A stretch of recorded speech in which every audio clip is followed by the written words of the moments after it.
once we do get started, I will let you know.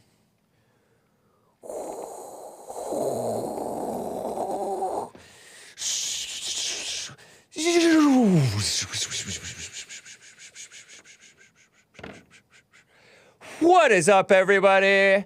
It is Thursday, July 21st, 21st day of White History Month. What is it, the 5th year of celebrating it? Or the 5th? Yeah, it's the 5th year of us celebrating it. The first year was year 0, right? 2022 AD, 9:02 a.m. U.S. Pacific, a daylight time here in Los Angeles. And press 1 if the audio is working on Odyssey, O-D-Y-S-E-E. 2 if it's not working. If you can't hear me, press 2. Hang tight, callers. We will get to you. Gonna have a fun Thursday show. Hake doing a demonstration on how Nick's flights crash. He only crashed one, and that was on purpose. Gonna have a fun show. I'm excited to show you the music, too, by the way. Women's Forum tonight, ladies. It's the 3rd Thursday of the month. Don't miss it. If you miss it, you're lame.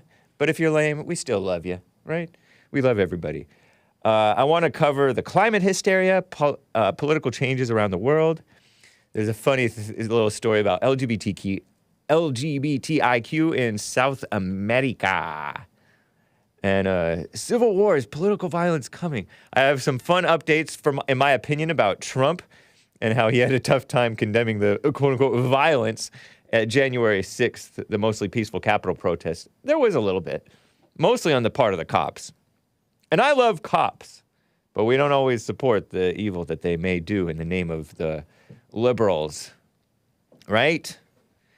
And I may expand more or read more details from that, should you stay friends after a breakup?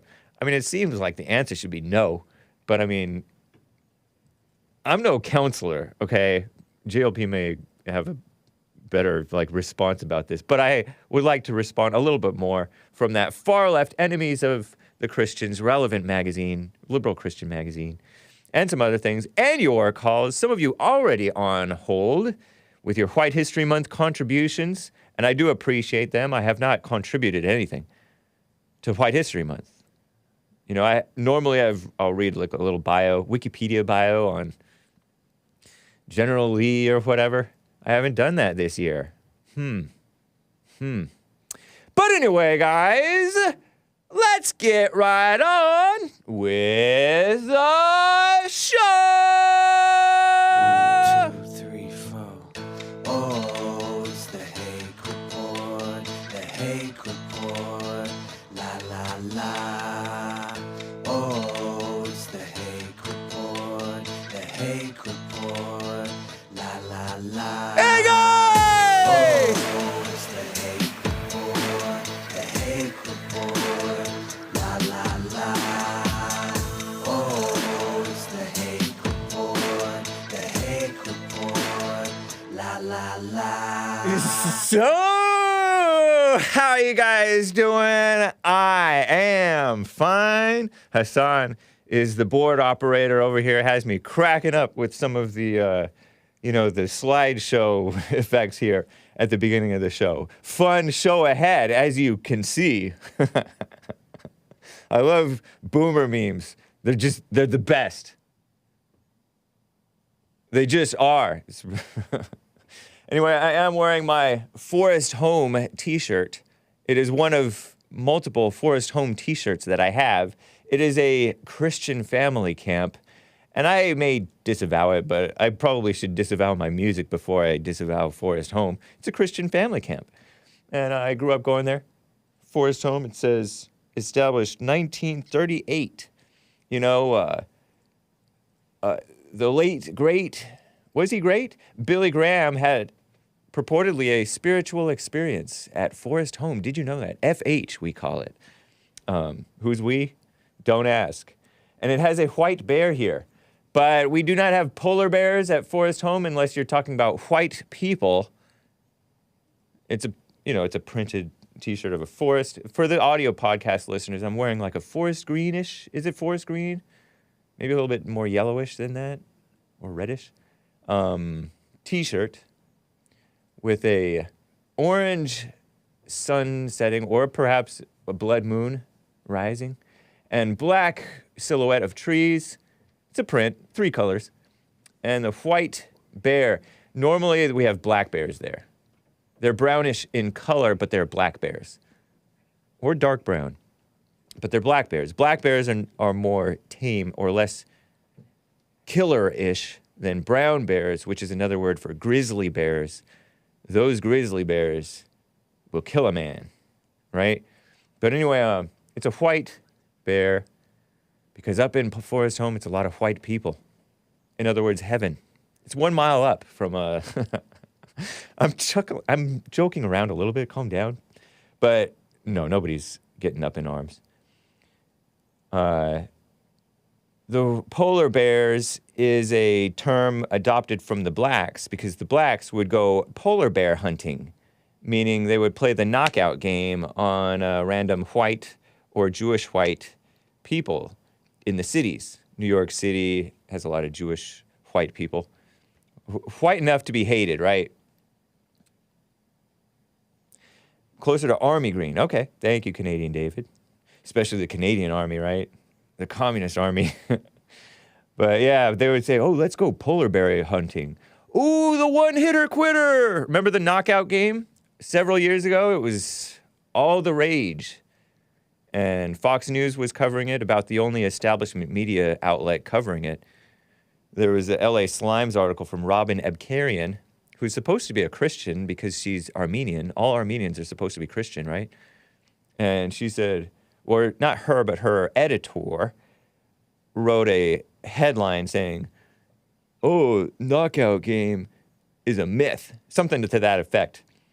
JLP interviewed her, Robin Ebkarian.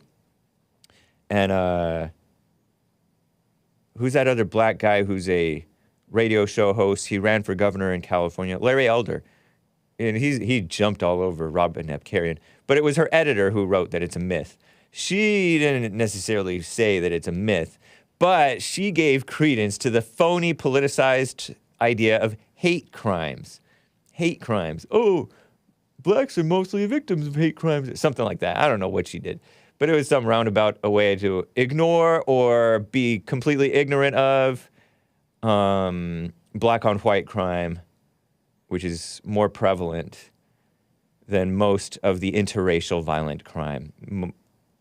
Blacks commit, I think, something like 80% of interracial violent crime, according to something that I think I read from the great Ann Coulter. Can a woman be great? Ann Coulter. 80%. And she's explained before how the whole hate crimes thing, they finagle it in a way to blame it on, smear the whites. The FBI is part of the people who cover this hate crime thing. They're a bunch of dumb liberals. Look at how they tried to go after Trump with the Russia mess and other things. So anyway, thank you guys. That was a long intro. Side note about my t-shirt. Don't go polar bear hunting.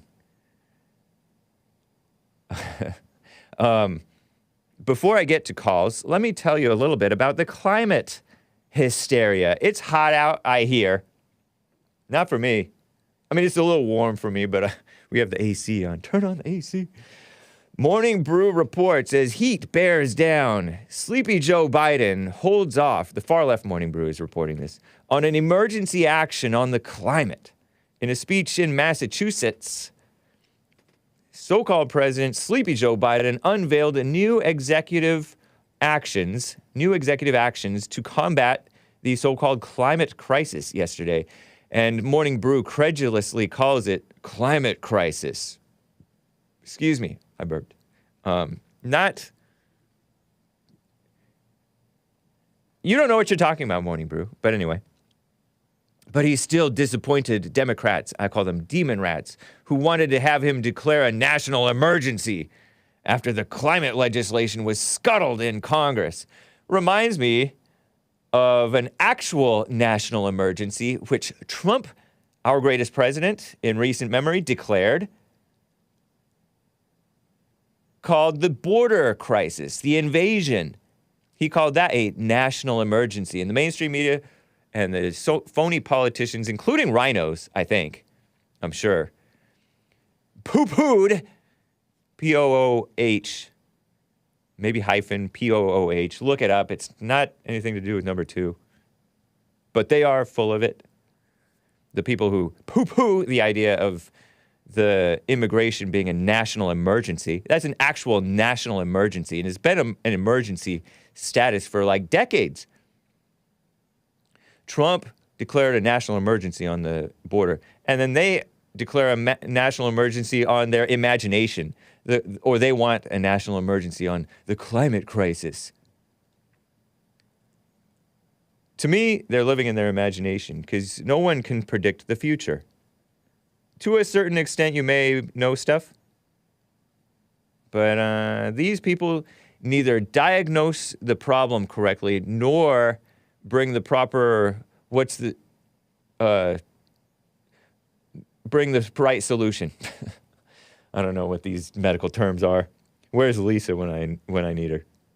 Shout out to the Facebook crew. Am I live on Facebook? I assume so. So anyway, the steps that Sleepy Joe wants to bring in, his executive actions, include funding wind energy production. And wind, those things kill the birds, according to Trump, and he's right. He never lies. At least not about real things. The wind doesn't always blow. Like, those things just fill up landfills. Aren't they just made out of fiberglass? Using $2.3 billion to retrofit and protect disaster-prone communities. Oh. Money for, redistribution of America's wealth, right? Come as about 100 million Americans are under heat advisories and warnings, and they pretend that that's the consistent with climate change. Okay, all right. Whatever. Is it anthropomorphic? Is it man-made? Austin, Texas just had its 40th straight day of temperatures exceeding 100 degrees. And some say it's called summer, but I don't know. Anyway, so he was set yesterday to deliver his climate address. As parts of the world roast and catch fire, President Biden delivered a speech yesterday outlining his strategy for tackling climate change. This is the Far Left Morning Brew. Many progressives, meaning communists, enemies of America, right? That's what they are, have pushed for Biden to declare a national climate emergency. The same people don't think that the invasion is an emergency, right? The ongoing invasion. Give him more cover to take more action, right? They're declaring an emergency. Senator Joe Manchin recently said he would not support climate legislation this summer. According to the far-left Enemies of America, AP, Associated Press, Biden wasn't planning on taking that step. And he didn't, apparently. About a third of the U.S. population was under heat warnings. It's called summer. And some years are hotter than others. And, I've heard that solar flares have more to do, maybe, I don't know, than CO2. And there's other things that have more to do than CO2, right? But who knows? I just don't trust the liberals. And it's their fault that I don't trust them because they lie. And they don't bring the right solutions. They tend to make things worse. It's a female-minded thing, or Satan-listening type of thing. Anthropomorphic. I don't think that's what anthropomorphic... That's what they mean by anthropomorphic climate change. They mean man-made. I think. Or maybe, I don't know. You're right. Whatever. Thousands were forced to flee their homes in France, Portugal, Spain, because they've been having crazy wildfires. And they're saying, "Oh, climate change." The I don't want to say dumb too much, kids, but this beta governor who trolled Florida as saying California is so free you can shoot up in front of kids on the street in Sacramento, or was that San Francisco? What's the difference anymore? It's so vulgar. Gavin Newsom. Remember when there were wildfires a couple of years ago or a few years ago in California? He's all with his smiley, weak, lame face. I do call him somewhat of a Chad in his appearance, but don't be fooled within. He's apparently weak. Anthropogenic, man-made. Oh, okay. I said morphic. Anthropomorphic means looks like a human or animal or something, right? I don't know. Even though it's not. Anthropogenic is man-made. Thank you, guys. Correct. I need to read the chat, and thank you, Big Bump. I don't know.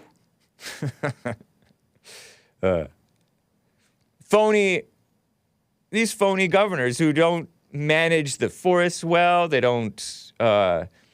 want control, but they don't deal with the control and power that they have correctly. They botch stuff, they mismanage, they cause more problems than they solve. They're addressing symptoms and not the root. They're evil. They're both corrupt and inept, incompetent. It's true. In fact, being corrupt makes you incompetent in many ways. Some people are very competent and corrupt. I read or heard a speculation that Jeffrey Epstein, for example, billionaire guy, I don't know how he got his money. I don't know if anybody knows. But he was quite competent.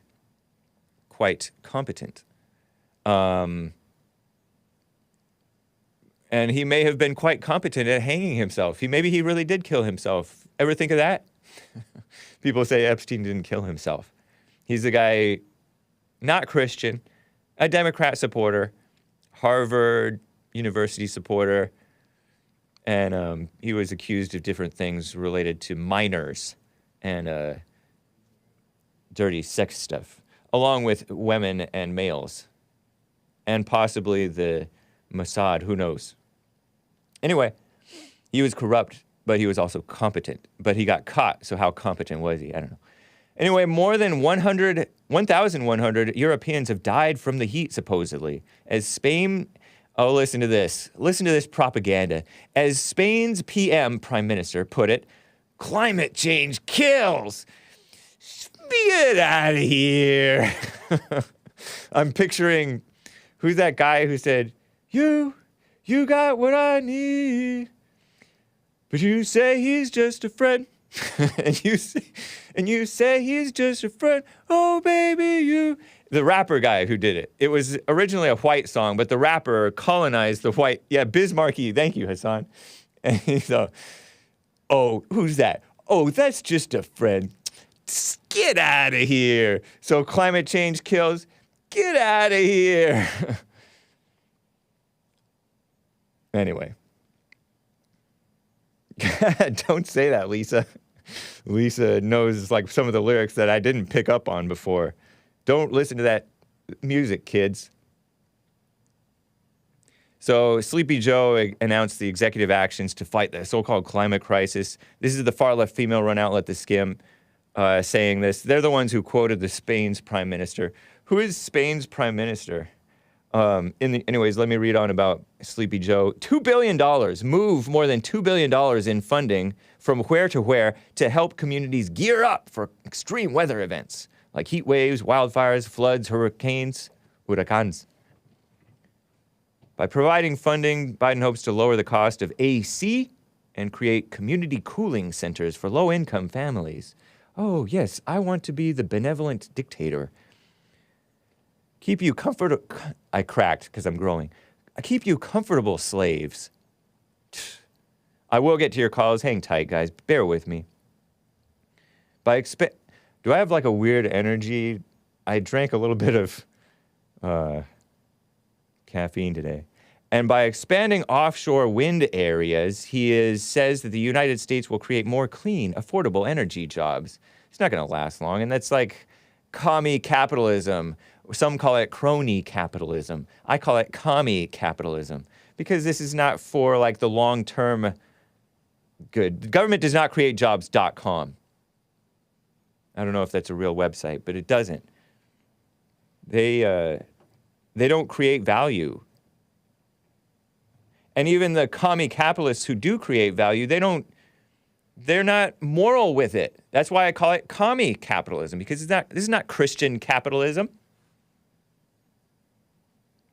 Many Americans grew up hearing the words climate change, says the skim ladies. I didn't grow up hearing that because I'm older than that.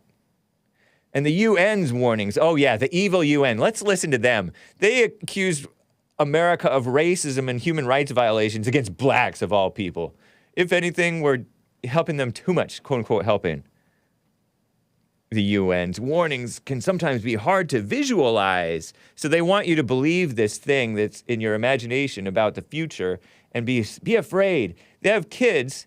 I've mentioned this before. They literally have kids going mentally ill over this stuff.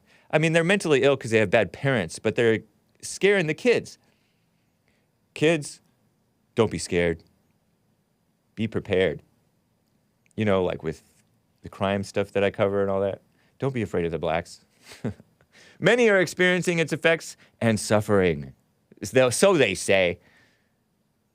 This far-left female run outlet, The Skim, has tips for dealing with the heat wave. I'll try to cover this fast for you guys. How to avoid common heat-related illnesses when climate change keeps bringing the heat. Be quiet, The Skim ladies. Don't worry your pretty little heads. Shut this down, wrap it up, or keep it going and keep making that money off the sinners. But you are sinners too, ladies at The Skim, if you're watching. Okay, so common heat-related illnesses to look for. Sunburns. Oh yeah, I got a sunburn. And some speculate it may have been because I was taking the antibiotics because I got my tooth worked on. Remember that? Got another appointment on Monday. And so I got hives from my sunburn. Terrible. Anyway. Literally white male man, allergic to the sun. Those blacks, they got me. Light from the sun or artificial light like tanning beds. UV radiation happens when the body is exposed to UV. Skin will turn red and be painful to touch. For relief, stay out of the sun until your sunburn heals. Put a chilled cloth or lotion on the area. Thank you. Broad spectrum sunscreen with at least 30 SPF next time you go out. This is for the light skins. Heat rash happens when blocked pores trap dirt and sweat. Blah, blah, blah. Heat cramps, mostly affect people who sweat a lot.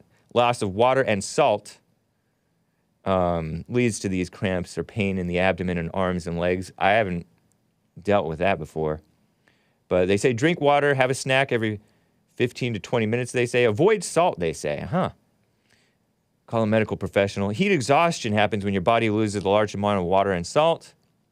People who work in hot conditions like farmers, construction workers. So, who are not the target audience of the far-left females at The Skim. But take off any extra layers, socks, shoes, hats, cold compress on your body, drink cold water, go to the emergency room. Plenty of water is a good solution in general. It's good for you. Not too much, but plenty. Heat stroke is the most serious. Your body overheats, been in the sun for a long period of time. More at risk if you're over 65 or live with chronic illness or a weakened immune system. I've heard speculation, by the way, you know, the China virus vax, Lisa, you can fact check me if you like, that can weaken your immune system. Or maybe even does, I don't know. So just a warning about that. I don't know if there's any truth to it, okay? But I have heard that. So move the person to a shaded, cool area. Call 911 if you or someone you know is experiencing heat stroke. Might faint or have slurred speech, confusion, seizures, hot skin. Those are some of the symptoms. Remove layers of clothing. Cool the person with cold water or air circulation like a fan or air conditioning. So anyway, avoid high-impact outdoor activities like running or sports, at least when it's hot out, they say. When I was a kid, we would run. I mean, we ran at 6 p.m. every summer, and in the morning we would run. And then during school time, we would run at 2:30 or 2:40 or 3 p.m. Plenty warm out is kind of Not too bad. You drink enough water, you'll do okay. At least we did. And that was in the San Gabriel Valley. It wasn't that cold. I mean, it wasn't that temperate. Take advantage of air conditioning as much as you can, they say. Fill up that water bottle. Hydration is key to avoiding heat-related illnesses. See? It may be tempted to grab that frozen Marge? Make sure you have water along with it. What's a Marg or Marge? Don't forget your pets. Make sure they have plenty of water and a cool place to rest throughout the day. Wear sunscreen. Even if it doesn't seem that hot outside, sunscreen is critical to avoid sunburns and skin cancer. I remember I went to a wedding once on the beach. Oh, margarita. Thank you, Hassan. He's in the world, but not of it. He knows. These ladies at the skim. I got sunburned on a cloudy day at a wedding one time, years ago. Who knew? Some people knew. Anyway, that's that for that. I will cover these stuff going on in UK, Sri Lanka, Argentina. Very interesting info in Buenos Aires. Good air. Good air, Argentina, Buenos Aires. Or good breezes? I don't know. But first, let me get to a call or two, guys, and then I will check for super chats. William in California is on the line. William, how are you doing? Happy White History Month. Hey, what's going on, James? Hey. Happy White History Month to you. Thank you. Let's give our White History Month. Let's go with George S. Patton. Nice. George S. Patton. You know, George S. Patton had the 761st division. Was it a division? That's the Black Panthers. And that famous speech when he said, "Men, Negro soldiers are sought to be failures, but you will not fail me. Nice. And you will kill as many Nazis as you possibly can." If you look up that speech, it's one of the best. Nice. As George S. Patton is one of our best commanders. Right on. Yeah, I've heard good things about that man. And I use the term man, like, because I heard that he was a man. He was a man. Yeah. He was a man. He told the Black Panthers, you won't look here. You not only have your country depending on you, you have Negro people at home depending on you. And they expect great things from you. And the Black Panthers never surrendered. They were hard fighters, one of the best mechanized divisions ever. Nice. Not to be confused with the domestic group. That's the ones that all the dummies know about. That's a spinoff. Right. That's a spinoff from the real Black Panthers. Like you had that guy on your show one time, and he says, "Sure, I know who the Black." I said, "Do you know who the Black Panthers are?" He responded so quick. "Oh, I know who the Black." No, you don't. That's the Panthers from the '60s. That's a spinoff from the real Black Panthers. So George S. Patton. Hey, he was born in right over here in San Gabriel, California. Yeah, that's right. Wow. That's right. Yeah. In 1885. Wow, he was born His father was a general, too. Nice. Yeah, so. Nicknames. White History Month. Nicknames Bandito. That Bandito was his nickname in old, what's that, Blood and Guts? Yeah, Old Blood and Guts. What a cool name. Right. That's right. Always famous for having his pearl handle pistol. Yeah, he had those pistols on his hip. Wow, like a revolver? Like a old Western type of gun? I think he had two of them, yeah. Nice. Yeah, he was... I've never seen any of the movies about him, but I've heard good quotes about him, talking about we should have continued and fought the commies. Yes, if they would have listened to him after World War II, we probably wouldn't have had the Cold War. Wow. And we might. I wonder if we would have had the cultural rot that we have today. Maybe we would have, but yes, maybe not to the extent that we do today. You know. I think he was a 4-star general. I think it's only been. Let me see. Were there any 6-star generals? I think George Washington may have been a 6-star. Wow. Not too many, but if you're 5 or 4, you're pretty up there. Yeah. Pretty up there. Yeah. So this is a far cry from what we got going now. Yeah. But George S. Patton, what a great man he was, and that's White History Month. I sent you video of some black girl in New York trying to run off with her scooter, and she's being detained and arrested. And here comes everybody out of the blue. Oh, you just threw a girl to the ground. No, that I think is a suspect.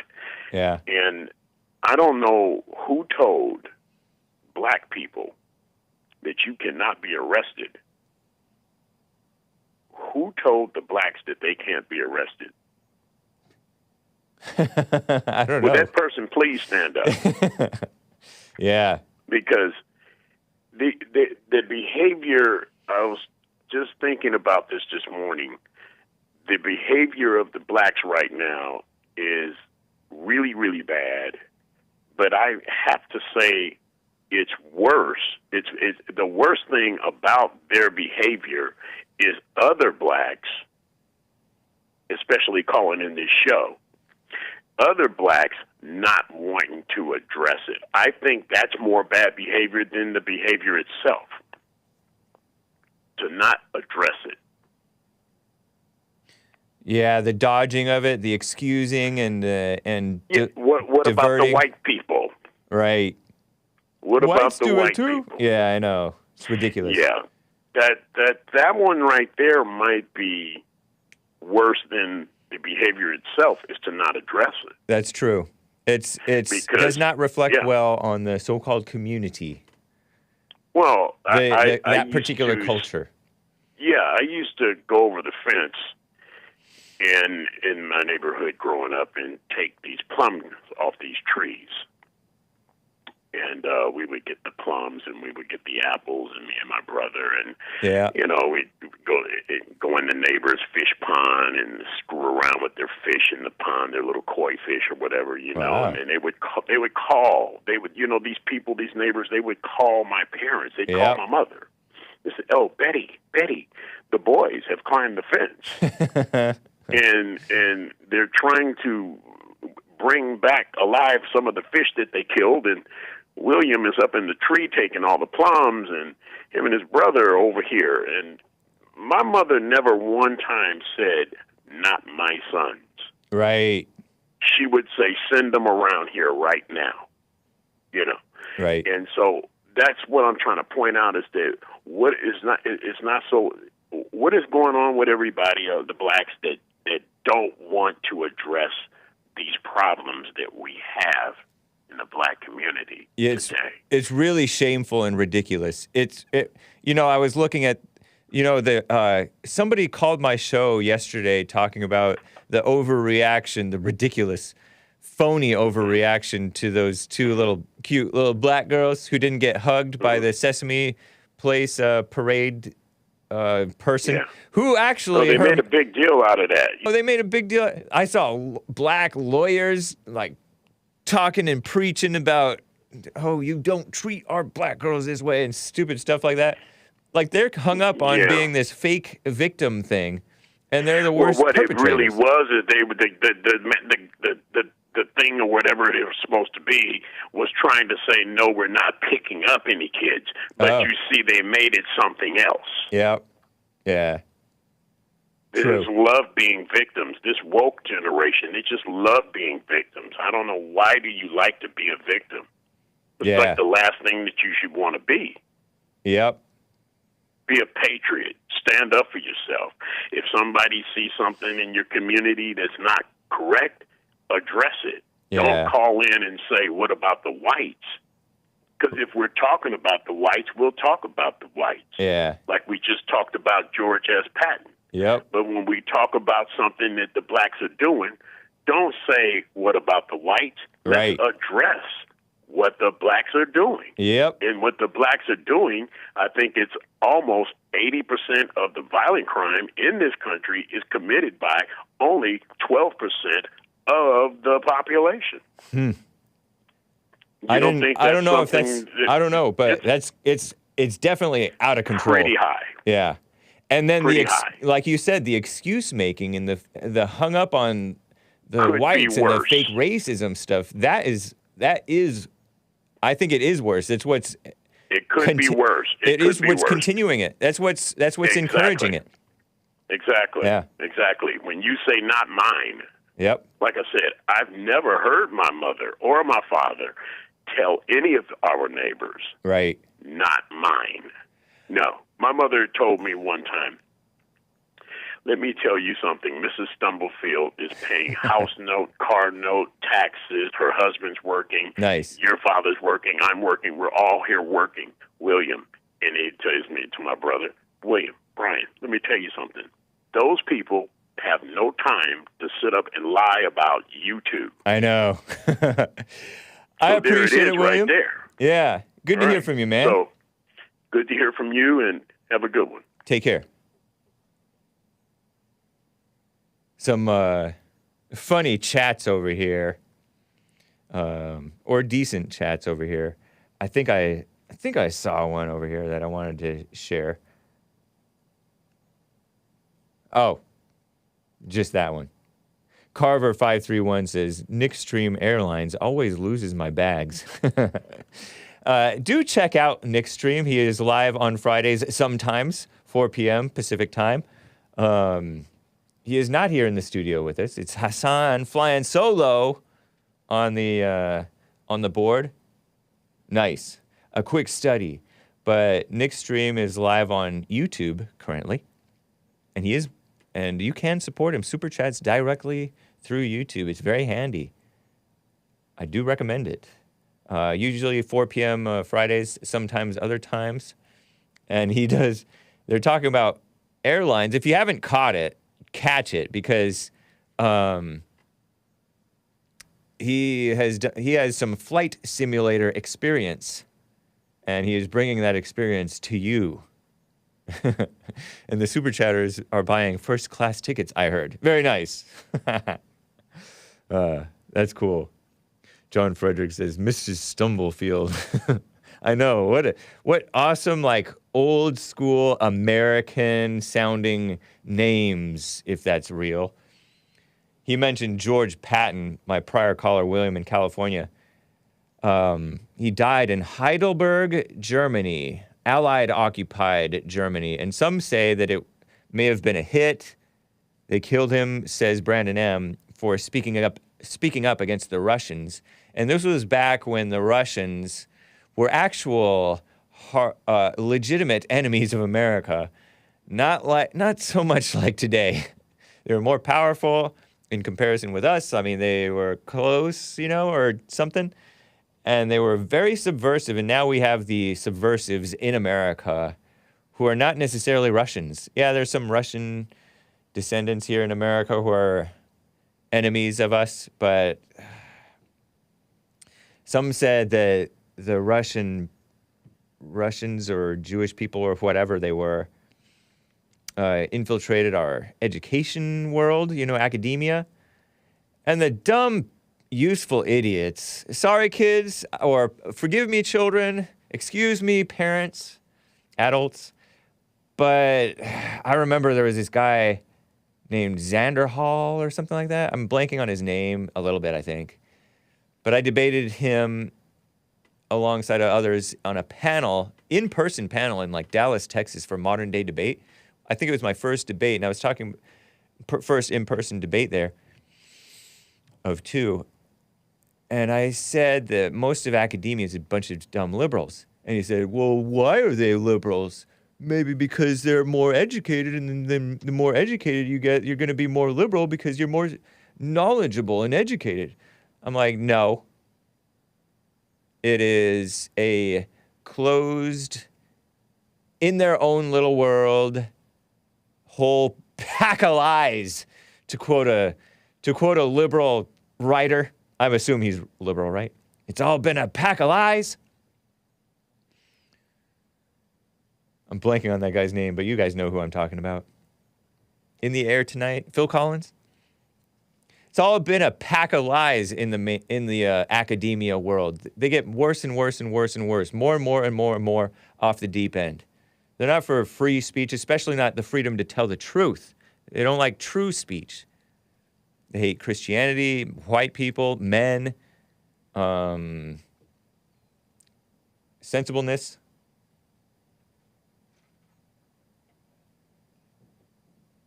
So, yeah, our enemy is within. So it's so funny how these liberals today, they're so based and brave, calling out the Russians today. Sorry, you're about 60 or 70 years late, you know, or 80 years late. They're so based in calling out the slavers. Oh, sorry, they're all dead, and you're worse than them, by the way. You know, the slave owners. Ridiculous. Tony ABE says, knowledge without wisdom is not power, but poison. Yep. So, thank you for your call, William over there. Speaking of the world, before I get back to calls, hang tight, guys. Let me tell you about this. This far-left female-run outlet, The Skim, reports about the UK. Another place that is run by its enemies. UK. Shout out to the beautiful people over the UK, the fellow JLP fans, the fellow Bond supporters, and all that. Yesterday, the so-called Conservative Party, it's a misnomer. They're not conservatives. Unless you just mean the typical conservatives today who just cave to everything evil. Narrowed down the country's next prime minister to, listen to this, Rishi Sunak.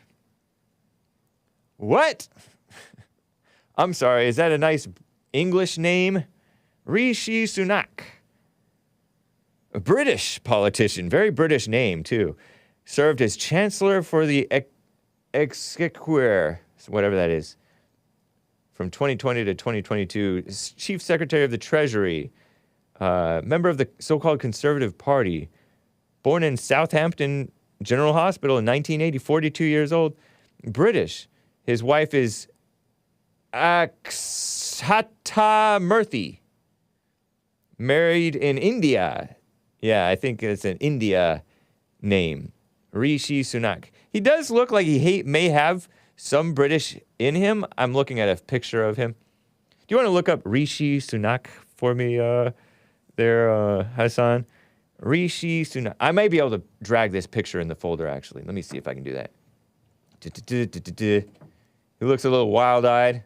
Okay, Chancellor Rishi Sunak. I dragged it into the folder. I just refresh that folder if you can. He may have some British in him. You know, a lot of the India was occupied by the Brits for a while. I don't know. Let's see about this early life here. Because this is the guy who's looking to become the next prime minister, or else some woman. I'll tell you the woman's name. Early life and education. Parents, Yashvir and Usha Sunak, both of Indian descent. You think? It's just a little obnoxious to me. I almost said insulting to me. It is a little insulting that once Great Britain, or the UK, United Kingdom, is run by a queen and a bunch of female-minded liberal males and communists and females, and they're look at this guy. He has a little bit of a British look to him, right? Some structure to that face, a little bit of a long face, a little bit of a long nose. He gotta have some not just pure Indian in him, right?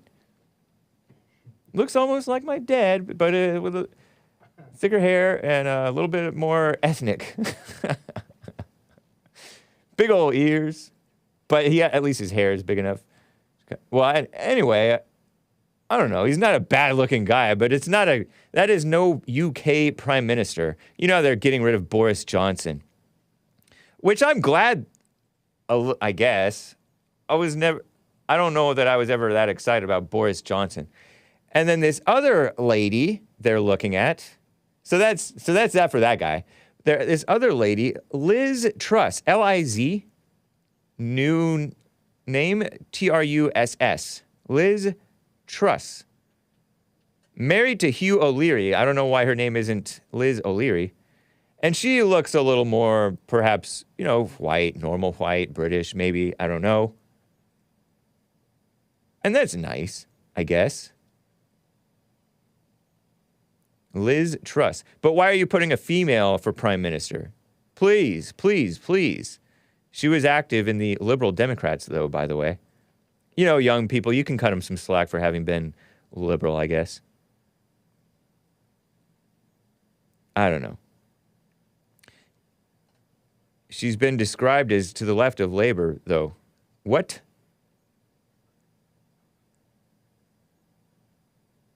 So these are the two people. Oh, I think I dragged her. Liz Truss, official portrait. You see that? So these are the two people that the so-called Conservative Party is looking at for replacing Boris Johnson. The fat guy with the wild hair who had parties, and good for him having parties during the China virus shutdowns, which they didn't need to shut anything down, in my opinion. It's ridiculous, in my opinion. There she is. That's Liz Truss. So they're looking at these two people for the country's next prime minister because they voted the Boris Johnson out, or he resigned or something. He's all hasta la vista, baby. I heard he said that. Hasta la vista, baby. Oh, that's Boris Johnson, a rhino, the equivalent of a rhino over there, So poor UK. We're praying for you, UK people, the based UKers. I know there are some whom I call brothers and sisters. There are some nice ladies who over there, I think, still. Whoa, Hake not commenting on her looks. That's a first. Oh, yeah, she's mildly attractive. She's a little old for me. Oh, or a lot old, I guess, for me. When was she born? She's married anyway. It doesn't even matter. Why are you bringing that up, Frankie BLM? Let's see. She's 46 years old. Wow. Only born in 75. And Rishi born in 1980? Born in 80? Yeah, 1980. Yikes. Imagine, I was born in 81. Imagine me being Prime Minister of UK. Yikes. Well, some people are more mature. The overreaction was more destructive than the China virus itself. Yeah. You're right, Fatso. He called himself Fatso in the chat. So, poor UK. We're praying for you. We're pulling for you. I know we have a lot of problems here in the United States, too. So we're not judging you, but we do call you foreign. I call you foreigners now, except for the brothers over there. Brothers in spirit and perhaps in blood of a sort. So, let me get to another call or two, guys. Alex in Oklahoma. Alex is on the line. How are you doing, Alex? What's up? I'm doing well. How are you? Doing well as well. Nice to hear from you again, I think.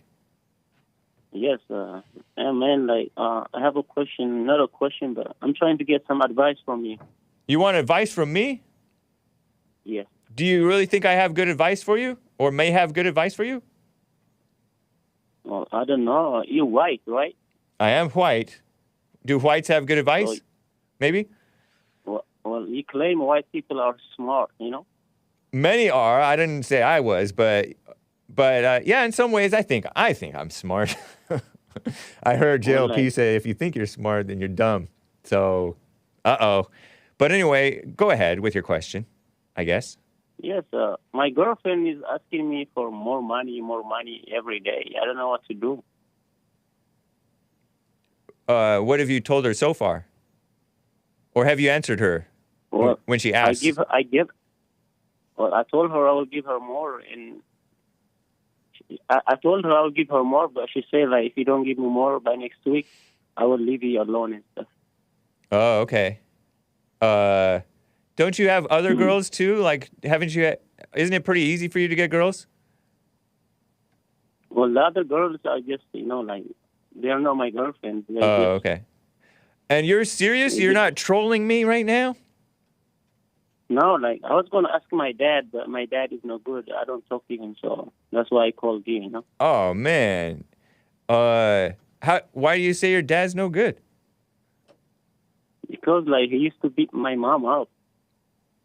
Well, maybe you could, like, find a healthy balance between beating a woman and giving her more and more and more of your money when she asks. Find a nice balance. Maybe talk to your dad, and it would be a good idea. I don't talk to him. Huh? I think it might be a good idea to talk to your dad a little. Well, I don't even have his number. Whenever my mom told me that he broke her nose, since then, like, I don't talk to him. Oh, but you don't necessarily want to believe her, because what did she do to get that broken nose, Like, not that I condone breaking a woman's nose. I do disavow such things. I laugh, but it's not funny. And plus, like, when I was, like, 13, he left me, so that's why I don't talk to him, He left, but he was, as JLP might say, your father didn't leave you, he left your mama. Don't be mad. And you can get that courtesy of Lock Your Door on rebuildingtheman.com/stores in the Jesse Lee Peterson Spreadshirt store.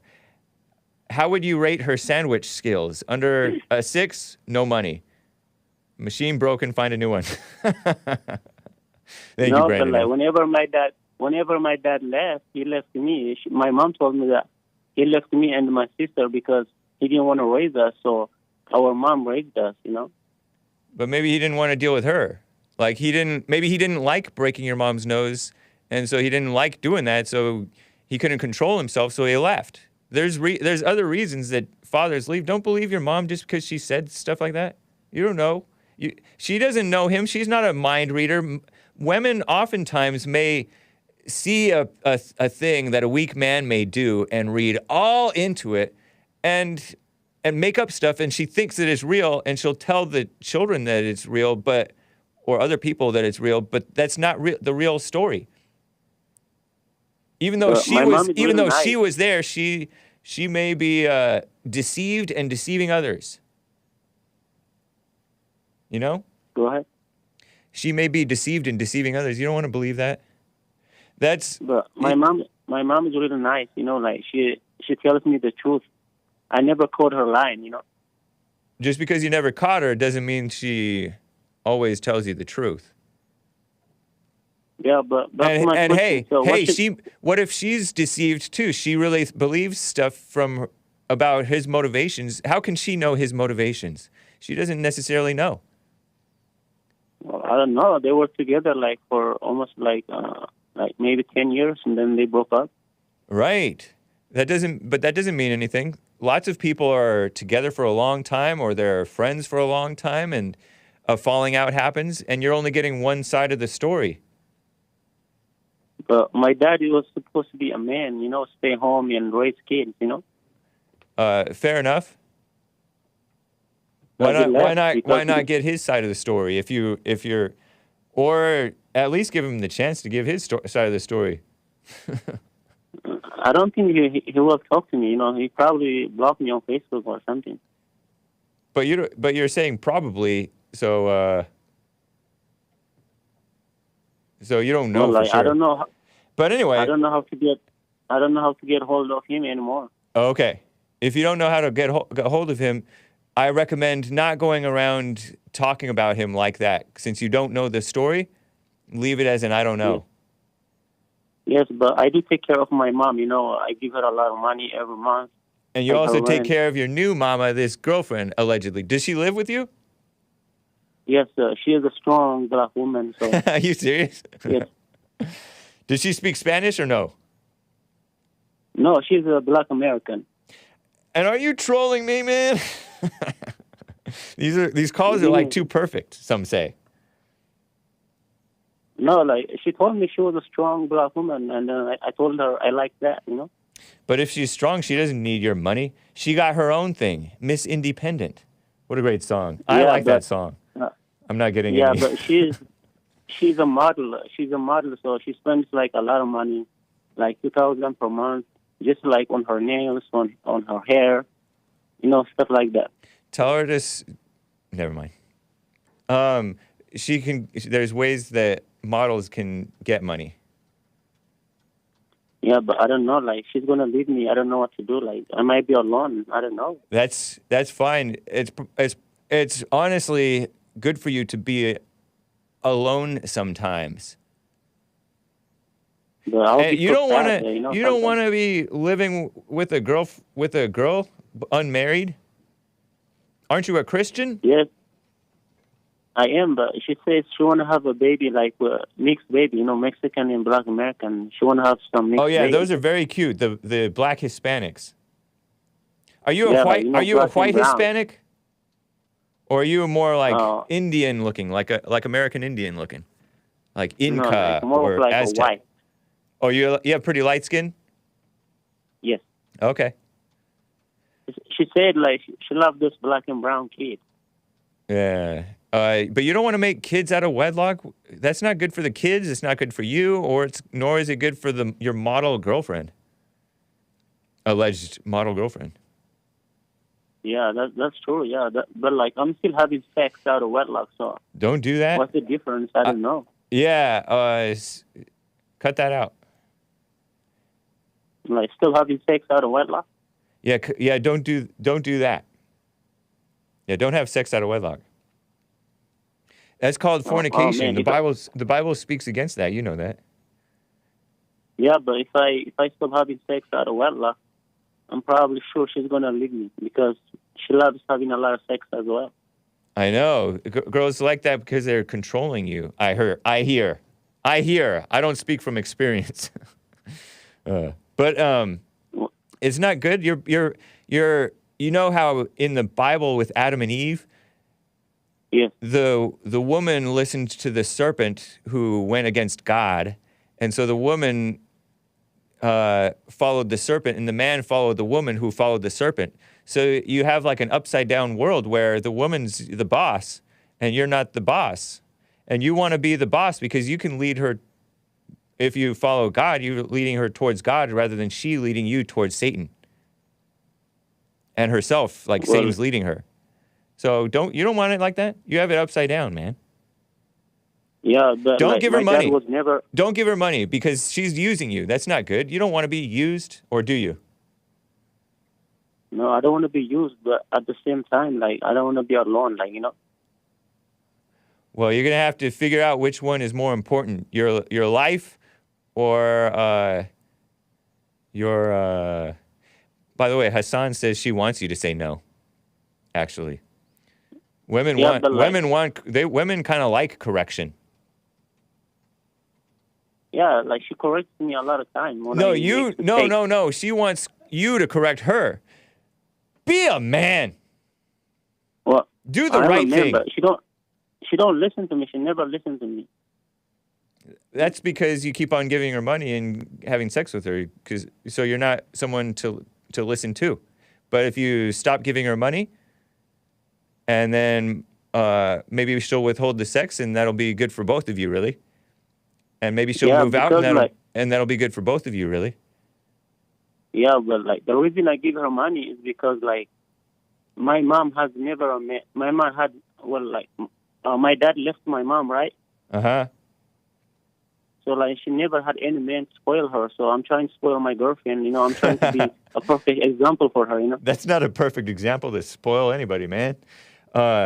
You poors are like, I never want my children or my whoever to like suffer and struggle like I did. But that was like good for you guys to suffer and struggle. And now you're like spoiling your kids. Anyway, man, I encourage you you're a little perhaps outside my forte. I think I'm giving you decent advice, But I encourage you, since you have some money, save the money that your girlfriend is asking you and contact Bond, 1-800-411-BOND, 800-411-2663. And you can call it even right now, anytime 9 to 4 Pacific time, which is, if it's Mountain time, it's 10 to 5. If it's Central time, it's 11 to 6. If it's Eastern time, it's noon to 7. Or even off hours, you can call 800-411-BOND, 1-800-411-2663, and request some private counseling. And schedule that, and it's quite affordable, and it's better to give your money to Bond towards something that's doing good in the world rather than your girlfriend who's leading you into hell.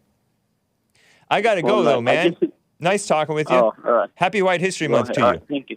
Yeah, thank you. Thank you. All right. Adios. You have a good day. You too. Super chat from Brandon M. Maybe his mom asked his dad for money. Because, he said that his dad broke his mom's nose. And I don't laugh at that. I'm laughing with her, not at her. Right? I'm going to get back to calls, guys. And some more interesting stories. Truly, I think they are interesting stories that I shall share with you, including, should you stay friends after breaking up? But it's time for some music. We're past the top of the hour, guys. Xiu Xiu. Xiu, Xiu. Nice white music, but not on the inside. It is dark.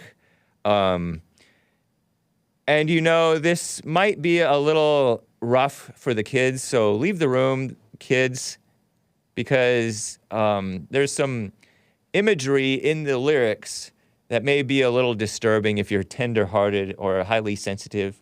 Some of the ladies and the tender-hearted males may want to leave the room, but I'm a fan of Xiu Xiu's music, I guess, even though it's not Christian. Okay, so this is entitled Bog People from the 2005, I think, album La Forêt. La Forêt. How do I say that, Nick? It's French. It's for the forest. But anyway, here it is, Bog People from Xiu Xiu. And I'll be back for the rest of hour 2. Hang tight, you musical Philistines. And I'll be right back.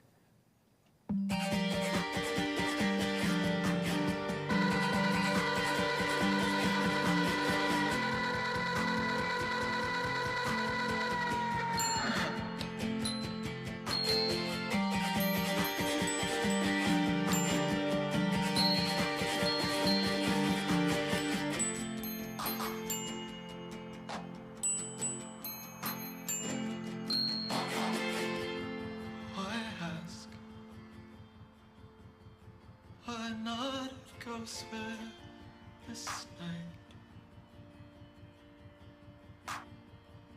so will it ever stop? Will it always be this hard?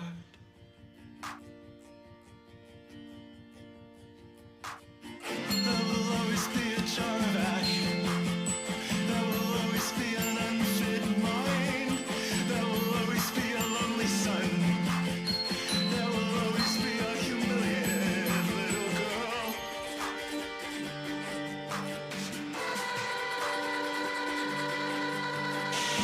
White ass, is there any race on a white ass? They don't just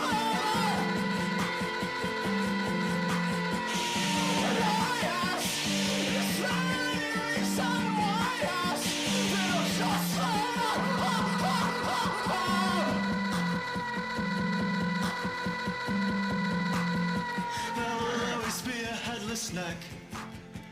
There will always be happiness. There will always be a handless wrist to crush. There will always be a hopeful heart to disrespect. Isn't this so good? Tortured. It's kind of music. This is the worst thing I've ever heard. So good. Sounds like a David Bowie collaboration.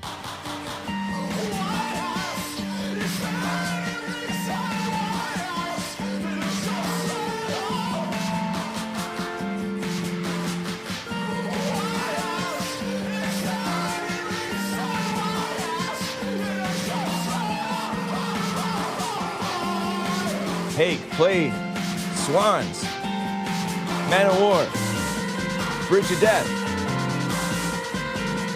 I remember Xiu Xiu being more tolerable to listen to than this, says John Frederick. Hey, fellow Xiu Xiu fan.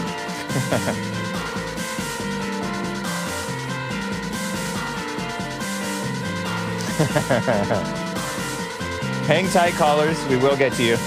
Hang tight, callers!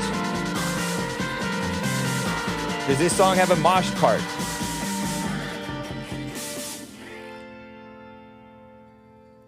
Lin Yen Chin says, I keep trying, but Streamlabs won't take my credit card anymore. I can't super chat Lord Goodhair, and it is annoying. Yeah, what a shame. Billy Bob says with the super chat on streamlabs.com/the Hake Report. You know, you might try Odyssey if you're not banned on Odyssey, Lin Yen Chin. I don't know if you're banned on Odyssey. ODYSEE.com/@the Hake Report. Audio abuse, the pain, says Lin Yen Chin. Are you sure your CD isn't cracked and malfunctioning? Billy Bob says, I will double that with this super chat if you stop with the music. Billy Bob, don't tempt me with your money. But thank you. I appreciate the support for Hake music and fake music. And what a mess. Hake, I'd rather have Tom Brady throw footballs at my, where it counts, than listen to this drivel. What the heck? What the H? I thought it was kind of poetic, and you know, if I were a junior high school girl or a teenage girl, I might write a letter to don't make me unmute, AJ. Alex, see, people are listening to Alex Jones concurrently on silent while listening to the Hake Report. Pretty funny. If you are a fan, complete the sentence. I forget what I was saying. I'm blanking on what I was saying. Anyway, I do like the drama and the angstiness of that stuff. A lot of people have been unable to super chat. Let me send it, show you how to super. There's also Odyssey, ODY.com/@the-Hake-Report/live. It's another way to super chat. Maybe I'll set up another super chat platform because Streamlabs is tough for some. Very tough. Yes, that's right. Alex Jones is my competitor. But when I turn on Xiu Xiu, no, we're good over here, says Brandon M. Meaning you don't want any more people? Did you guys ban Lin Yen Chin because he communicates so oddly for your tastes? Oh, I have to get to Rick in Maine. My main man. My main boomer, Rick, in Maine, and I love boomers. What's up, Rick? How are you doing? Happy White History Month. All right. Happy White History Month to you, my friend. How are you? I'm fine. How are you? Well, I'm headed back home finally. Right on. So that is a good thing. I've been out here running around for about 3 weeks now. It's time to go home and take some time off. Yeah. Respect to the truckers. Shout out to the truckers. We don't get much of it out here, James, I'll tell you. Yeah, people don't give them enough room. They drive right next to them. They cut them off. It's ridiculous. Yep, that is a fact. And a quick couple of shout-outs, if I may. All right. Hey, William and Asmodor. How you doing, folks? Good to hear you there, William, earlier. For the most part, James, the reason why I give a call back is the question arose about why the blacks are acting the way they are. You mean like with them complaining about two cute little black girls not getting a hug from the Sesame thing, and they have lawyers speaking out against it, and then they're pretending like it's a horrible thing that this Jayland Walker, blah, blah, blah, blah, blah, guy got shot at 60 times or so after shooting at police and running from them and leading them on a wild chase. And then they're they're crying victim over stuff like that. So that's the type of action that you're calling out? Yeah. Okay. Yeah, and it's all based on one very simple word: honor. You have no honor. You have no integrity if you believe that. Because if a law enforcement officer asks you to do something, then just do it. Don't go causing a ruckus and acting like you don't know what they're talking about or you don't care or whatever. Put some honor back in your ethnicities. Yeah. It goes a long ways when you start respecting people and doing as you're asked to do rather than going to the extremes of having a weapon in your possession or not, and someone asks you to stop. You don't stop. The officer knows you've got that weapon, then he is going to do something. Because he doesn't know for sure if you've got one, you may have another. Yeah, it's true. I like that term, honor. You don't hear a lot about honor nowadays. That's right, because it was never taught to the youngsters as they were growing up. Yeah, it's true. I like that language, So- youngsters. Now the youngsters Well, are you know- oldsters, and it's embarrassing, like we're overgrown That's right. children. Shameful. And most of us that are in my age group know what honor is and what respect is because we was brought up with it. You know, the boomers do have their flaws, and I think that led to even more flaws in the next generation and even more in the following. Absolutely. And the worst, even Absolutely. worse. I think the decline has been a long time coming, but you're right. There are some values that the older people have or were raised with that did contain them a little bit, and those values are gone. Yes. And so there's like nothing to Yes. stop the insanity from going up Right. into the clouds. It's crazy.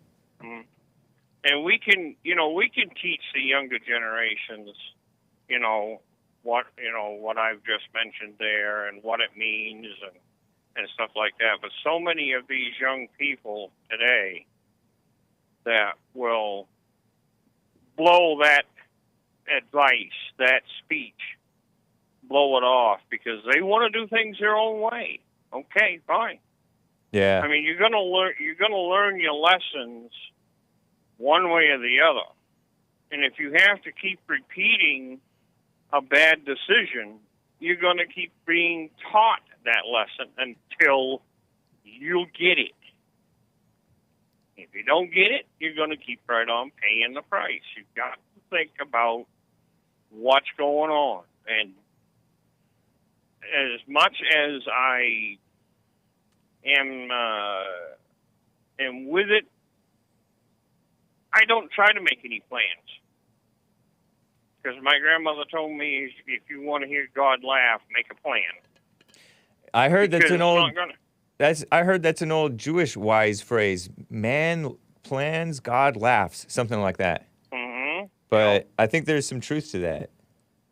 There's a lot of truth to it. Because how many times have you made a plan and it's gone against what you planned?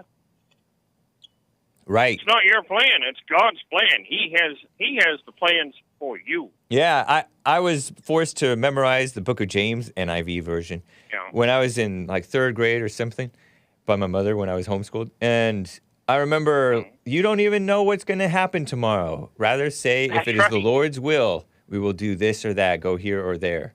That's right. That's a good sense of reality and humility, I think, to have, to keep. That's right. Stay- You are not guaranteed the next minute. Yeah. You are not guaranteed the next day or the week. Well, thank you, Rick. Nice to hear from you, man. Happy White History Month Yeah. again to you. Right back at you, my friend. Thanks for the airtime. Always enjoy talking with you. Take care. God All right. bless. You as well. Very nice. By the way, Speaking of this foreign stuff that's going on, Big Bump says, fun fact about Rishi Sunak, the guy who I said may look mildly a little bit like my dad or something. He may have a little British in him or white in him, but he's Indian, and he could be the next prime minister of UK. Ugh. Him or this lady, Liz Truss, former liberal. I don't know, maybe she still is. This guy's parents were born in Africa, according to Big Bump, and I think according to Wikipedia. Kenya and Tanzania. Huh. That's Yashvir and Usha Sunak, both of Indian descent. His father, Yashvir, nice British name, not. Born and raised in the colony and protectorate of Kenya, present-day Kenya.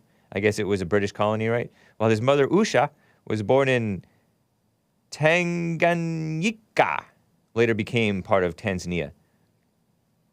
His grandparents were born in the Punjab province of British India. Migrated from East Africa with their children to the UK in the 1960s. Yashvir was a general practitioner. Usha, pharmacist, ran a local pharmacy. Interesting, huh? I mean, they were working. Maybe they were decent enough people. I don't know. But it's like, how about a white running a white country? Is that okay? Can we please have our countries back? Maybe if we beg.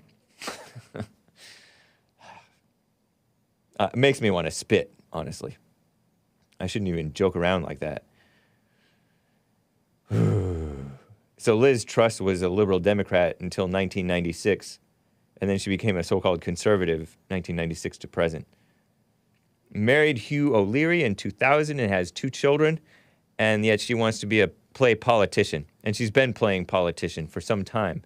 Minister for Women and Equalities incumbent. How embarrassing that you guys have a Minister of Women and Equalities, UK.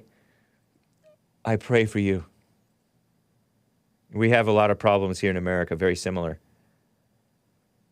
Secretary of State for Justice. I'm talking about the resume of Liz Truss, Member of Parliament. Anyway, thank you, Big Bump, for that info. By the way, in Sri Lanka yesterday, was it yesterday? The parliament promoted former Prime Minister Ranil Wickremesinghe to president. Wickremesinghe, or Wickremesing, whatever he says, whatever he is, who's already acting president, will replace the one who fled the country after months of so-called protests. And they don't call them insurrection for some reason, even though we had a supposed insurrection that was very tame and mild. And only our people got killed, by the way. Certainly not an armed insurrection. And I do not wish. But anyway,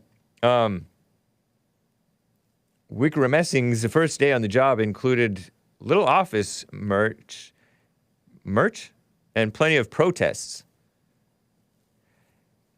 He's tasked with getting a handle on the country's mounting debt and inflation, trying to keep his new job. We'll see what happens, huh? Speaking of world leaders, you know they're worldly and they're not very leaderly. Italian Prime Minister Mario Draghi offered his resignation again after his coalition government failed. Italy could have elections sooner than expected. Whatever. This is funny, though. This is interesting. This I've been wanting to cover. Argentina. This is from the far-left ladies' female-run Skim, the Skim outlet. S-K-I-M-M. The Skim. Argentina. In its capital, Buenos Aires, Argentina, the capital is reportedly one of the first cities to ban gender-inclusive language in schools. Last month, the city's government banned teachers from using any gender-neutral words based Buenos Aires, like todxs, instead of todas and todos, todos, todas. That's and I don't know, is Argentina the one that uses the lisp? todos, I don't know. And bienvenidos. They use, instead of todas or todos, they put todxs. Todxs. and bienvenidos or bienvenidas, they put bienvenit s, @s. I'm showing it on the screen. todxs instead of todos or todas. In bienvenidos or bienvenidas, they put bienvenid @ symbol, like the @ symbol for the email address thing, with an S at the end. Remember Latinx, they go even worse. They go even further over there in the Spanish-speaking countries. Is Argentina Spanish-speaking? I think so. Although Argentina has made efforts to support the LGBTQ plus community, which is not a community. Communities are made of families, and families are made of married fathers and mothers with their children. Their own children that they made. I guess you can allow a normal couple to adopt here and there. But that's what a family is. You're not my real father. You're not my real mother. The city's education minister, despite those efforts to support, meaning support the delusions and the evil, the misguidedness, the confusion of the LGBTQ plus community. Although they've made efforts to support that mess, support the evil inside of those people, not support the people themselves. The city's education minister says the gender-inclusive language goes against Spanish grammar, where the default gender is masculine and can lead to poor reading skills. Activists and organizations are suing to overturn the ruling. Those activists, the language is so important to deceive people. That's why they call it pro-choice. No, you're pro-killing babies. You're not pro-choice. You're pro-killing the babies. You're putting the woman as God. I decide who lives or dies. You know, that's an example of them manipulating the language. Intellectuals will trick you. Satan will trick you. If you forget right and wrong. Activists and organizations are suing to overturn the ruling. The gender-inclusive language, delusional language, changes have faced an uphill battle in other parts of the world too, like Mexico, Peru, Brazil, and France. Oh, do they speak Portuguese? I don't know. The @ sign, according to Nick, host of Nickstream, check him out on YouTube, Nickstream. The @ sign in Spanish is arroba. Arroba. Bienvenida arrobas. Is that how they say it? Instead of bienvenidos or bienvenidas, they say bienvenida arrobas. He's not sure, he's speculating. And who knows?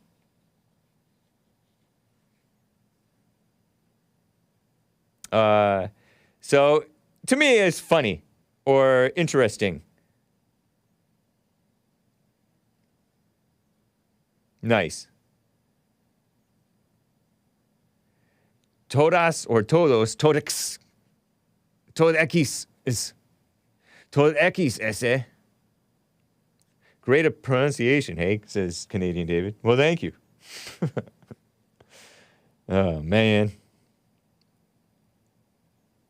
Let's read a super chat or two here, guys. Ogden Bell says that it's Robin Williams' birthday.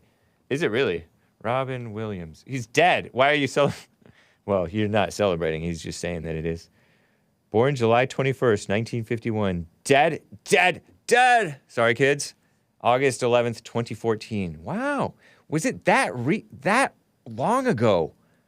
No way. He died in 2014? It feels much more recent than that. Because that was like less than a year after I started working as producer here at Bond in Los Angeles. I thought it was much more recent than that. Wow, thank you, Ogden Bell. Man. Danimal over there on streamlabs.com/the Hake Report. And shout out to Danimal. Is he a Kiwi? Or is he from Australia? Or something else? Robin Williams, by the way, was Robin McLaurin Williams. I mean, he killed himself. His name is Robin. What man would want to be called Robin? I never thought about that before.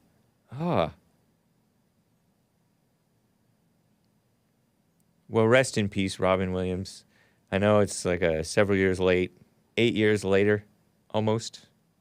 He died in Men's History Month, before Men's History Month was established. You could have lasted, man. There's no need for hanging yourself. Did he hang himself? He was a comedian who I never really watched much of his comedy, or any of his comedy. I didn't like him as an actor, really. Was he a fantastic actor? Lord Bibby42 says so he's real news. Don't listen to Hake. I didn't really like his stuff. I didn't like his face. I didn't like his way of being. I didn't like his dressing up as a woman. I didn't like his being an old, fat Peter Pan. Although I did like that movie, Hook. I didn't like that Miss Misery movie. He wasn't funny at all, says Stephen Gaetano. Anyway, enough bashing of a dead male. He needed silent prayer. He said, according to somebody I overheard, that he said, check on the people who seem good, who seem like they're fine. Apparently that idea didn't help, huh? Danimal over there on streamlabs.com/the Hake Report. Welcome back and happy birthday, Hake. Too real for YouTube, I think is what he's saying. Thank you, man. Too real for YouTube. Yeah, I know. Yeah, they punish men who are too manly, too real, too honest, too truthful. They go form a lynch mob. That's why they formed all these lynch mobs against Trump. You know, anytime the liberals were mad at Trump is because he was telling something true. It's true. Look it up or look into it if you don't know. Thank you, Super Chatters, and thank you for the little tip. Mrs. Doubtfire was pretty good. Take that back. Get out of my chat. No, I'm kidding. I didn't really like it, though. I've seen it once or twice. I prefer that one with that simp. I prefer that movie that was not with him. It was with Harrison Ford, who turned into a total... The Fugitive. I liked that movie for some reason. I was a kid. Maybe I don't even know if I was 13 yet. Is that a PG-13 movie? Anyway, this is interesting. This is civil war, political violence. I disavow. The far left Morning Brew reports a stat. 20% of U.S. adults say that political violence is justified in some circumstances. Huh. Maybe that's because the media, who are not Christians, we're all celebrating the punch Nazis meme because Antifa was hitting relatively decent and tame and mild-mannered white people who don't sufficiently hate whites in their minds. Remember when Richard Spencer got sucker punched and they were punching all kinds of free speech-minded people, even like normie, nice conservatives. They were like trying to attack them and shut them down. They hate Trump and Trump supporters. They hate America. Antifa does. And so does the mainstream media. They do. Yeah, they're enemies of America. They really are. And so those people support violence against real American-minded or decent people who kind of love America, you know? Yeah. So maybe those are the people who think sometimes political violence is justified sometimes, per a new survey from UC Davis. And maybe there's some people who want to be for what's right. You know, there was a caller from like Utah or somewhere. It's called My Show and Jesse's show. He's like, man, I think we need civil war. We need Matt Walsh to lead us into civil war. Matt Walsh. And he doesn't, because he's blind, spiritually blind, he sees no hope. And he thinks that, oh, yeah, we need to go to war. Like, that's going to be good. Civil war was not good for America. The so-called, the war between the states, the war of northern aggression, I heard is what it was called. We went to war to stay united. How united are we really? I think we're worse off for the Civil War, maybe, in many ways. Half of the respondents say they expect the United States to break out in civil war soon. I think that's, I don't know. I mean, we have a spiritual war going on, and people do get murdered in the name of politics, especially Antifa attacks and murders people. Black Lives Matter does. Black Lives Matter inspired useful idiots, like many blacks, former Nation of Islam people, former different things, have done things like that. Former Black Hebrew Israelite did one, like cop killing or something, or cop massacre, really. Back in like July of 2014, maybe? Yeah, wild. Baton Rouge, Louisiana, I think Dallas, Texas. It was like within a week or two or a few of them. Multiple cop massacres, I think. So in some ways, we already have like a so-called civil war going on because the country's so divided, evil. So many people are evil. Like all the liberals are evil, practically, I think. And then almost all the conservatives are evil too. That's why they lose, weak. Look, we get that standing upright in after the plane lands is divisive, but the violence is the violence really the answer? Asks Morning Brew. They're trying to make a joke. And they pretend, oh, it was an insurrection at the Capitol after the election shenanigans, right? January 6th, 2021, I mean. Is that political violence? Mostly it was cops attacking the mostly peaceful Capitol protesters, I think. So I saw these headlines, and this is funny, and it should restore your trust or your faith or your appreciation a little bit in Trump. I saw this from the Washington Compost. A couple of little headline/push notification things to my phone from Apple News. The Washington Compost says outtakes of a Trump speech show that he struggled to condemn the January 6th riot, even a day after. Well, isn't that nice? I love Trump. Washington Compost, even a day after January 6th, Trump balked, B-A-L-K-E-D, meaning he poo-pooed the idea, that's a better word, balked, at condemning the violence. One day after the last rioter had left the U.S. Capitol on January 6, 2021, President Donald J. Trump's advisors urged, and I presume they're saying urged him to condemn the violence. Right on, Trump. Isn't that nice? I say that's nice. And this is something that the January 6th phony committee of all Democrats and two rhinos who are anti-Trump rhinos, never Trumpers, sleazebags.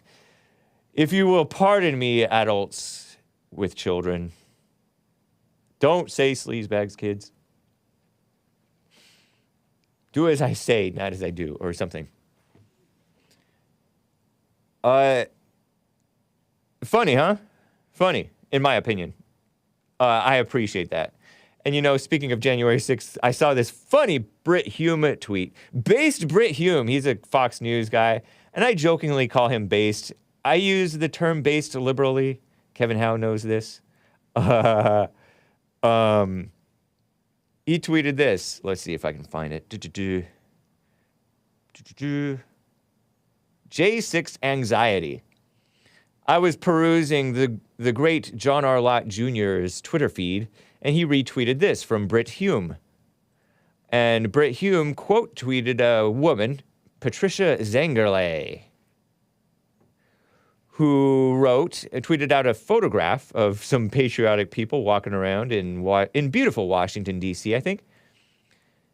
And this Reuters Zengerle lady, and I use the term loosely, says, yikes, writes, yikes. I just saw this gang walking around the Capitol building, and had a wave of hashtag Jan6 anxiety.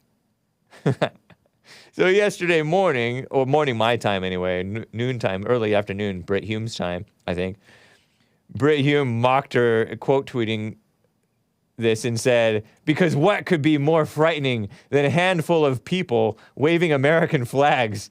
The tweet is, he wrote if, but the tweet is from a Reuters reporter. And John R. Ladd Jr., Dr. John R. Ladd Jr., PhD, retweeted this. Can you zoom into that photograph there? Because I want to show the people, these people who are waving these flags and they're holding a sign, you know, like a banner. Two of them are holding this banner. And it's this old dude in shorts, all skinny, looking like a American patriotic hippie guy. It says 1776 Restoration Movement, and a lady, like an older lady. You know, they're probably Gen Xers, maybe boomers, pretty fit. That guy is fit. And these are like old folks. Like literally all of them are old, except for one guy who's maybe 20 or 30 or maybe 40. But the rest of them are like boomers and Gen Xers. Zoom in even more if you can on this. Oh my gosh. Just like on the people, like just encapsulate the people. Look at this, guys. This is what the ladies, I'm acting a little silly here, but this is what this Reuters woman, and I've told you that Reuters is extremely far left, off the deep end, liberal.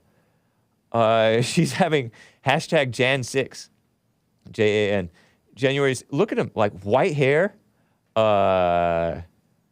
maybe one guy is black. I see one black guy. That guy's black, huh? Nice. Right on. Good looking. Show the people in the front if you can. 1770, or just expand to encapsulate all of them if you can. Jan 6 anxiety. Oh my gosh. And you know what? I did hear that January 6th was very traumatic for many journalists who covered it. That's funny, huh?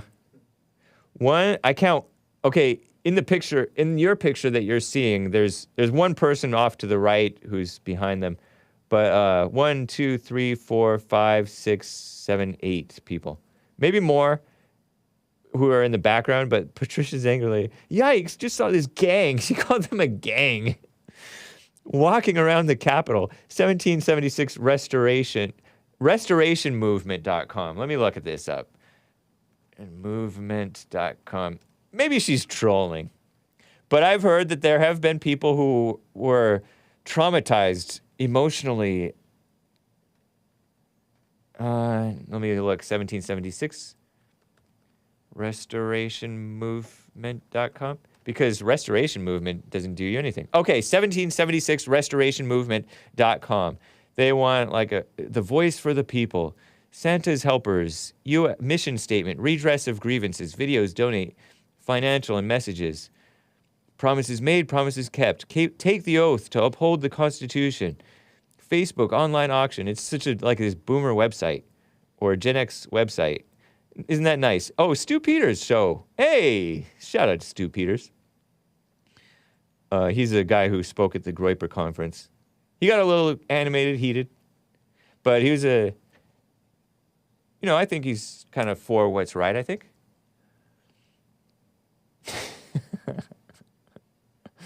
There it is. Look at these people. That's what the lady is traumatized, has all this anxiety over. And she's part of the media.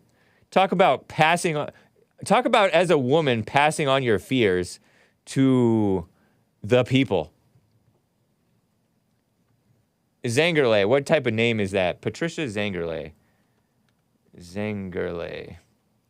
Let me see here. Lucky wife / parent, lover of ducks. YNWA, LGM, mostly Washington.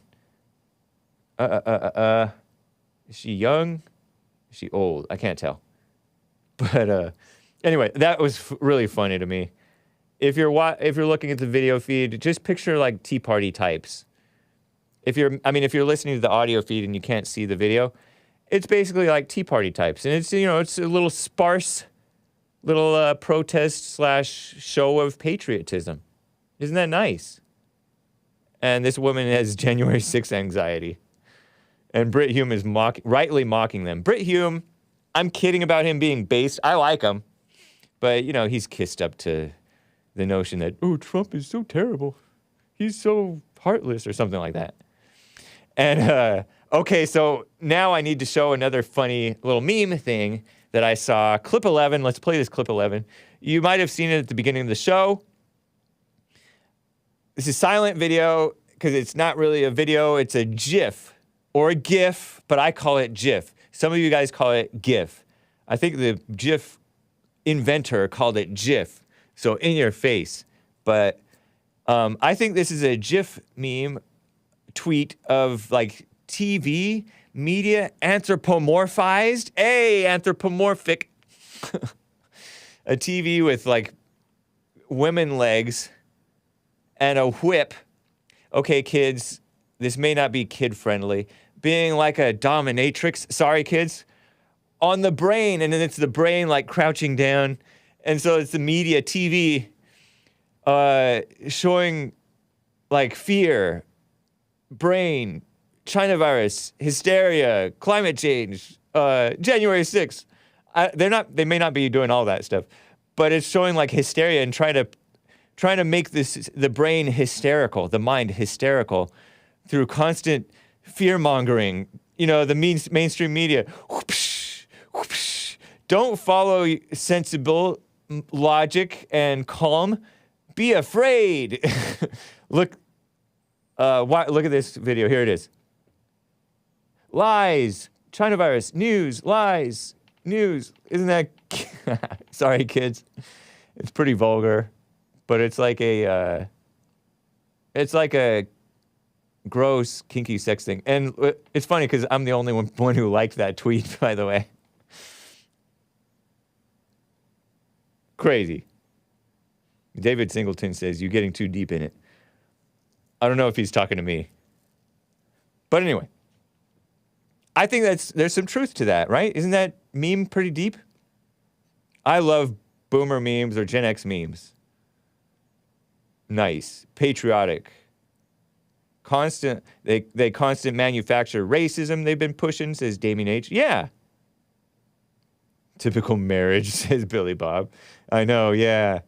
Woman being scared and freaking out and like, no, calm down, right? And the men like cower and cater and cave. Sorry kids, not good. But anyway, the ladies at the skim. Moving on, let's be mature. What apparently needs to be spelled out, according to the ladies at the skim, is that the vice president can't decide elections.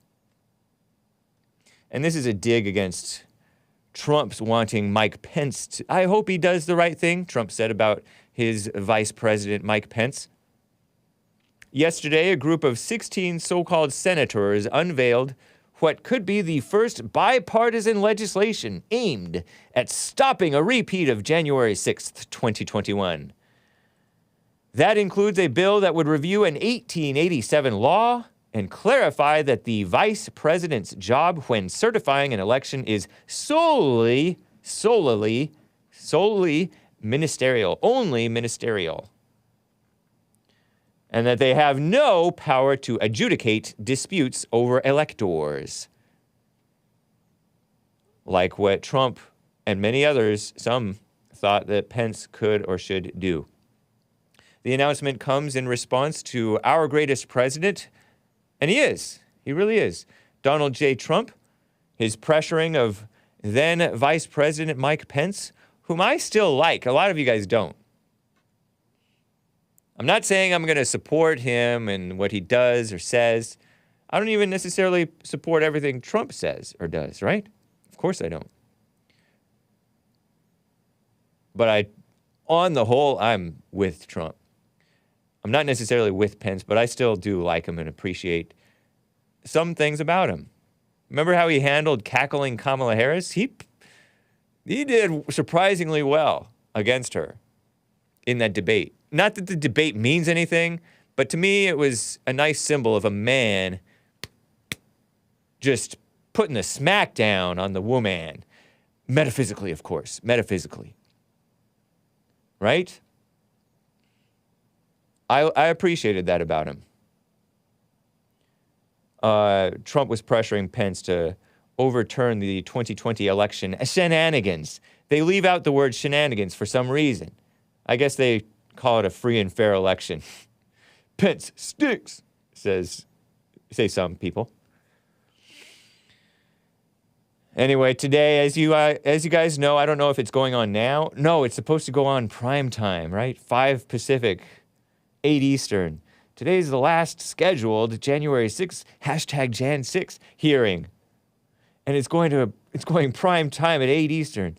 It's expected to focus on what they call him former, they mean our greatest president, Donald J. Trump, was doing in the 187 minutes while rioters stormed the Capitol. And just totally or mostly peaceful protesters, by and large, it was what they were, who came into the Capitol building.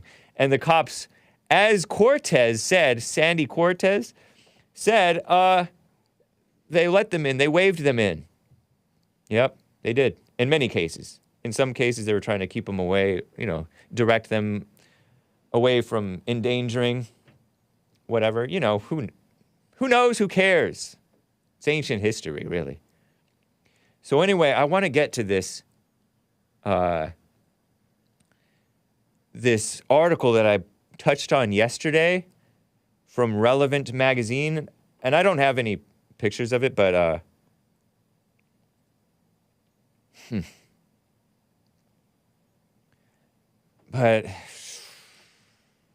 yeah, let me cover it. I know we don't have a whole lot of time. That's why I'm hesitating, hemming and hawing. But I covered this a little bit. Should you stay friends with your ex? Asks Relevant magazine. And it's by this Mark Bollinger guy who's been married to his wife Bethany since 2008. They have 2 wild children, Logan and Noel. They live in and love Cleveland, Ohio. Mark has a master's degree in pastoral counseling from Liberty Baptist Theological Seminary and writes full-time at applygodsword.com. No apostrophe in that, obviously, I guess. And, he asked a few interesting questions. I would have thought the answer is basically no. Matt, living the dream, says men and women can't be friends. It's either girlfriend to wife or girlfriend to ex and leave her alone. Don't stay friends. But I don't know. Maybe there's exceptions to the rule. I don't know, but whatever. He asked questions like, did it end badly? Was the relationship, quote unquote, serious? Or did you cross healthy sexual boundaries? Why is he using the term healthy? That's a liberal intellectual word, I guess because he went to school. Will this friendship hinder a new relationship from the beginning? It's a great question. Probably it will. People who are not friends do not need to be your enemy. It's a good point. And other things, he says. But one of the words he says that I didn't point out that he said was, if the relationship ended badly, there's a reason for it. Something about the two of you that does not mix. To think that can work out as friends, you couldn't as a couple, is not logical. In many cases, the point of the breakup was to remove yourself from a toxic environment. What are you, a liberal? Why are you using the word toxic? That's a liberal word. Toxic environment. It was toxic. That's a sleazy way out of weaseling out of responsibility for you being wrong in it, right? Like, let's not blame anybody when it takes 2 to tango. It's both their faults usually, right?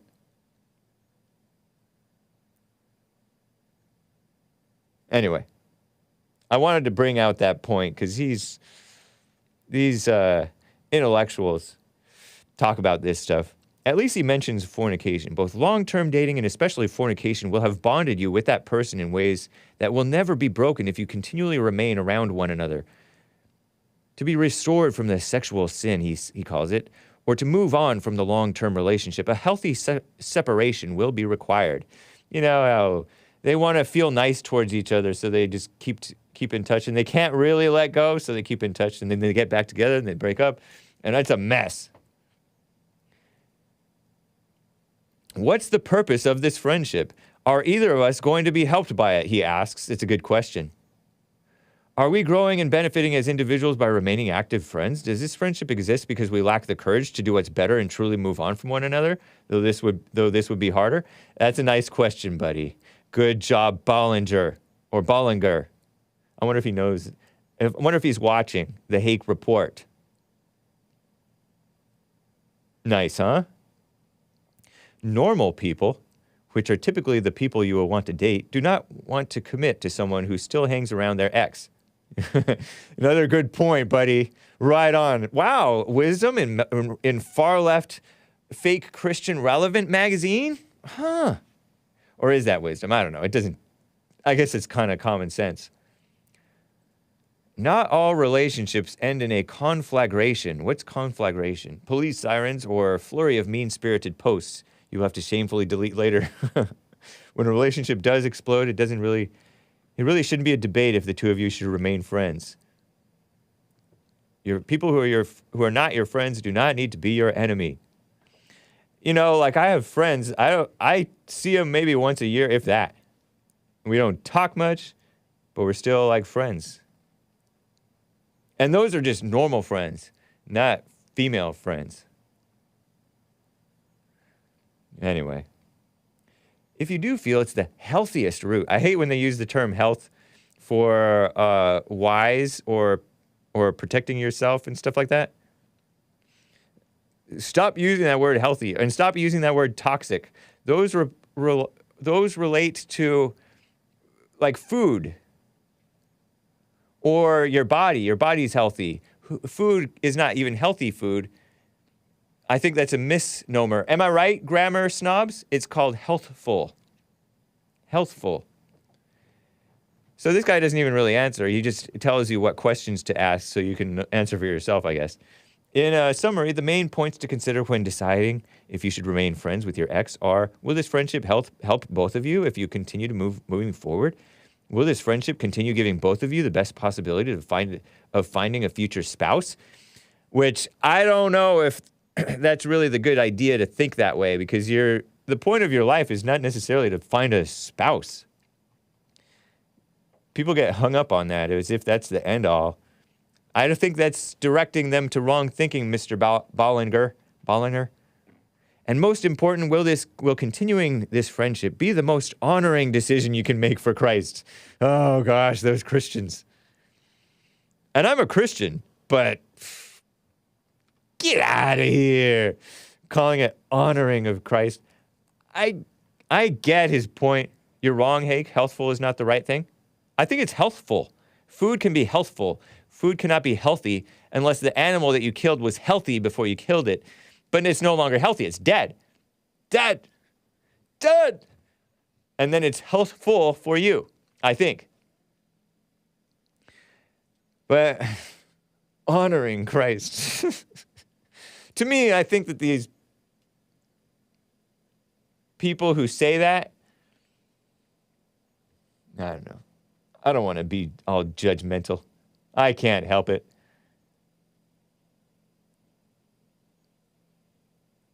Honoring of Christ. I think that that's like they're worshiping each other and worshiping the relationship and all caught up in this, and they feel guilty about it. They want to be honoring of Christ, but really they're Christ is like the last thing on your mind. You know what I mean? With relationships, I think. But it's nice. It's a nice intent, I think. Hey, take a call. It's too late to take a call, man. It's 10:56. We're past the time. But I wanted to point that out. Two little headlines that I wanted to show. I don't, just in 1 minute to show you. Two or three little things. This is from the far left female run out of the skim, and it's also a Deadline headline.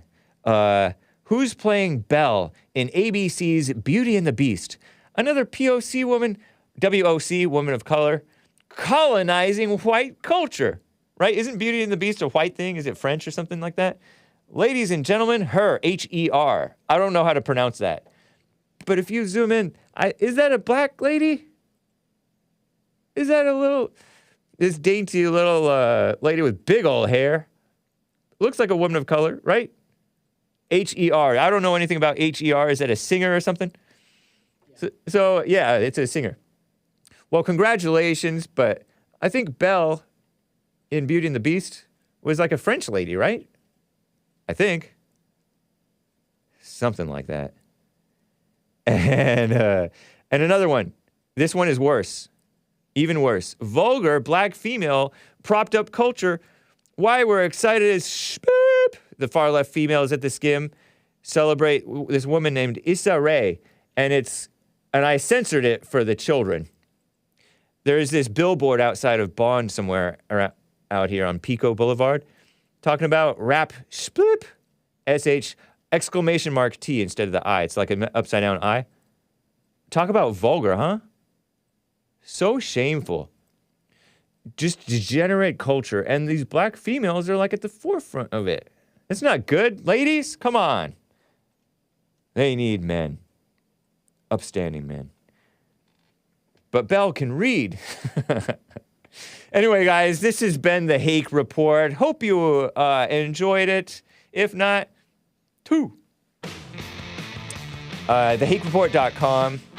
Catch Women's Forum, third Thursday of the month. That's tonight, 7 p.m. at Bond in Los Angeles. Rebuildingtheman.com/events. 800-411-BOND, 1-800-411-2663 for info related to counseling, donation, Bond-related stuff. Very nice. It's pronounced her. They like her because she can play guitar, I hear. See you tomorrow, hopefully. Friday, nice loosey-goosey Friday show, hopefully. Take care, guys. Bye.